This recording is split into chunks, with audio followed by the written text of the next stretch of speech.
Have you ever wondered why some YouTube videos grab your attention in an instant and others just fade into the scroll? It all comes down to one thing, the thumbnail. Hi friends, I'm Manuel, I'm a photographer myself, and since I started this YouTube journey just 4 weeks ago, I've realized that thumbnails are the super important packaging of every video. So I've decided to tap into my resources and network and create some seriously cool portrait shots of myself. And here comes the exciting part. I asked my very good friend Thomas von Aagh, which is one of the best beauty and fashion photographers here in Germany, to do this photo shoot for me. And he said yes.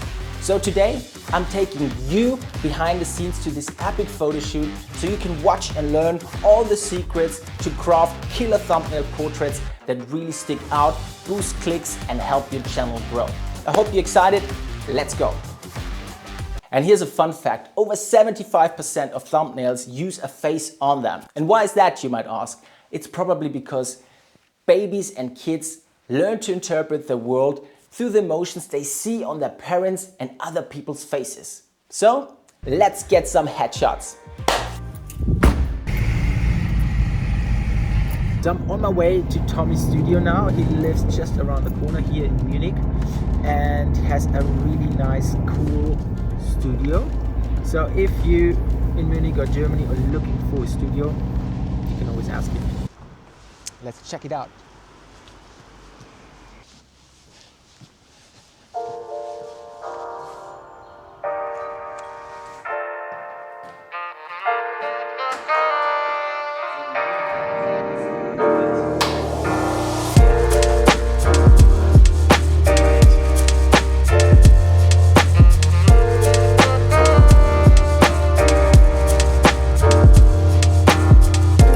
While we are setting up the lights here, I can tell you what my plan is.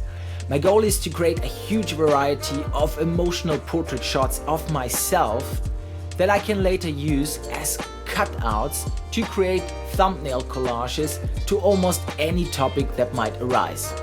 For those of you who are interested in our studio setup here, we kept it really simple. We shot everything in front of a white backdrop. You can also just use a wall here. For the lighting, we just used one main light, and that was a 5-foot octa with a grid. So a big soft light source, but also with some direction. That's why we had the grid in. And we also shaped the light with some poly boards. And before I went into this thumbnail shooting, of course, I did some research on what emotions are really successful on YouTube and what emotions don't work so good. And this is what I found. The number one emotion in YouTube thumbnails with almost 27% is surprised expressions like wide eyes, open mouth, highly effective at piquing curiosity. Number two, happiness with 26.65%. Happy expressions like smiling faces convey positivity and are nearly as prevalent as surprise, appealing to viewers seeking uplifting content. Number three, calm expression with 15 to 20%. Number four, fearful with about 5 to 10%. Fearful expressions can create intrigue or urgency, though they are less common overall but notable in specific creators' thumbnails. For example, Mr. Beast. If you haven't heard about Mr. Beast, he is the most popular YouTuber out there, and he uses fearful thumbnails with 18%. That's a really high number, right? Number five, angry, approximately 5 to 10%. Number six, confused, around 5 to 10%. And the last one, sadness, is really rare in thumbnails with only 1.5%, as it tends to deter clicks unless tied to a compelling narrative. What I got out of this was that more than 70% use emotions that are more on the positive side and 30% use emotions that are more on the negative side. So let's have a look at my portrait shots. I'm gonna share my screen. These are a few shots. As you can see, we're shooting in front of white, and you can see even a few items of the backdrop, but that really doesn't matter as I will crop out all of these portraits. So this is a good asking picture about, is this a good product or whatsoever? And also here, questioning look on my face. Is this really good? I don't know. No way. And this is it. Yeah, also surprised, big eyes, and this is a bit shocking, but I mean, it's also more on the positive, shocking side. It's not really, really bad. It's more, oh my God, this is so good. Okay, this is really good. Oh wow, this is really strong emotion. I mean, my face is really crazy, hey? This is like really intriguing. Have you seen this? It looks really funny of me, but I think this will really turn out a good thumbnail because this is just so strong in emotions. And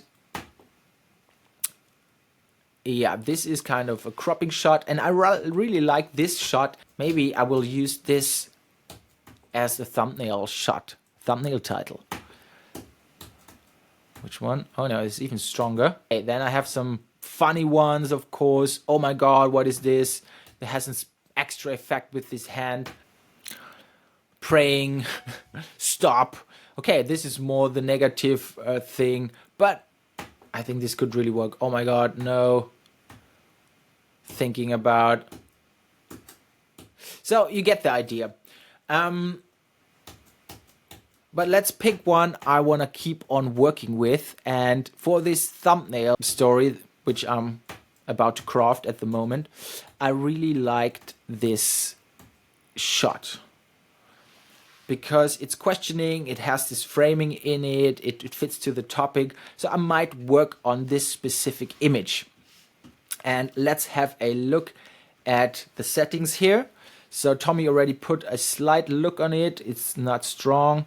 We lifted the shades a bit to make it a bit brighter in the shadows, because thumbnails are received better when they're more on the bright side.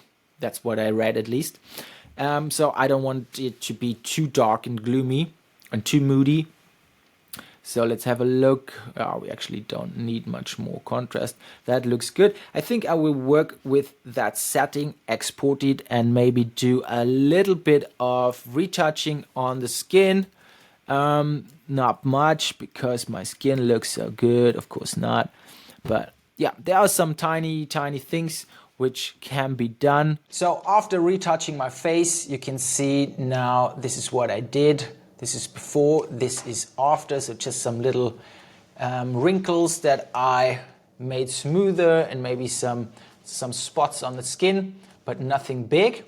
So, but what I want is a crop out. So I'm using the tool in Photoshop to make a crop out, and then I'm saving this as a PNG with transparent background.